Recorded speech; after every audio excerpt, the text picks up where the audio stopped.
మీరు ఇప్పుడు చూస్తున్నది ప్రపంచంలోని డెడ్లియెస్ట్ ఎయిర్పోర్ట్స్లో ఒకటైన జాంసమ్ డొమెస్టిక్ ఎయిర్పోర్ట్. పోఖరా నుంచి ముక్తినాథ్కి వెళ్ళగొరే వారికి బై ఎయిర్ రావాలంటే జాంసమ్ దాకా ఫ్లైట్లో వచ్చి జాంసమ్ నుంచి 22 కిలోమీటర్స్ దూరంలో ఉన్న ముక్తినాథ్కి బై రోడ్డు ప్రయాణించాల్సి ఉంటుంది. ఇలా ప్రయాణిస్తే ఫ్లైట్ టికెట్ ఇండియన్ రూపీస్లో సుమారుగా 7,000 రూపాయలు పడుతుంది. Sumit air and Tara air 2 airline carriers మాత్రమే సర్వీస్ నడుపుతున్నాయి. ఈ సర్వీసులు కూడా మార్నింగ్ 6 నుంచి 11 లోపల ఓన్లీ 3 ట్రిప్స్ ఉంటున్నాయి. అది కూడా సబ్జెక్ట్ టు వెదర్ కండిషన్స్. మేము సుమిత్ ఎయిర్కి బుక్ చేసుకున్న పోఖరా టు జాంసమ్ ఫ్లైట్ క్యాన్సిల్ అయిపోయింది. ఆ రోజు సుమిత్ ఎయిర్ కాదు, తారా ఎయిర్ మొత్తం ఫ్లైట్ సర్వీసెస్కే పర్మిషన్ దొరకలేదు టేకాఫ్ అవ్వడానికి పోఖరా నుంచి. ఈరోజు జాంసమ్ నుంచి పోఖరా వెళ్ళడానికి మాత్రం సర్వీసులు 2.5 అవర్స్ డిలేతో స్టార్ట్ అయ్యాయి. సో ఇప్పుడు ప్లేన్ స్పాటింగ్, సుమిత్ ఎయిర్ ల్యాండింగ్, తారా air landing and both flights takeoff చూపిస్తాను. See and enjoy.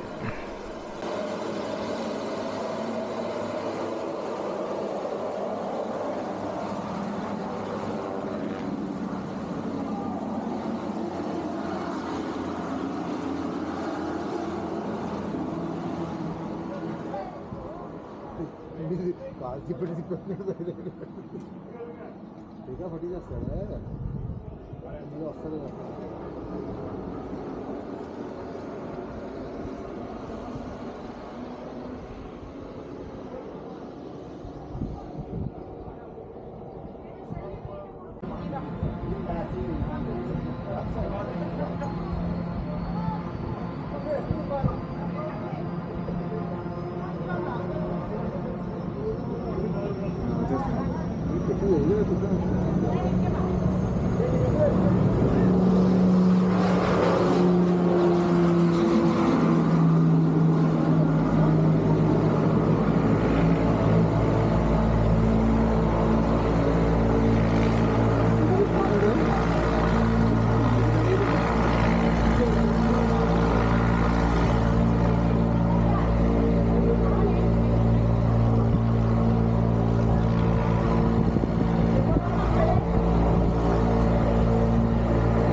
మనుషులు ఏమో నెక్స్ట్ ఫ్లైట్లో వెళ్తారు.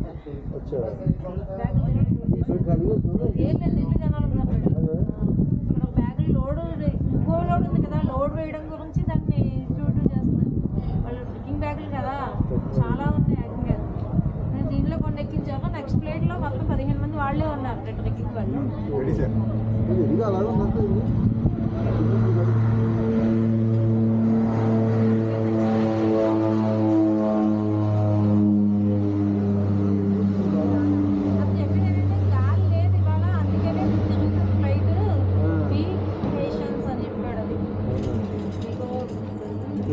మా రోజు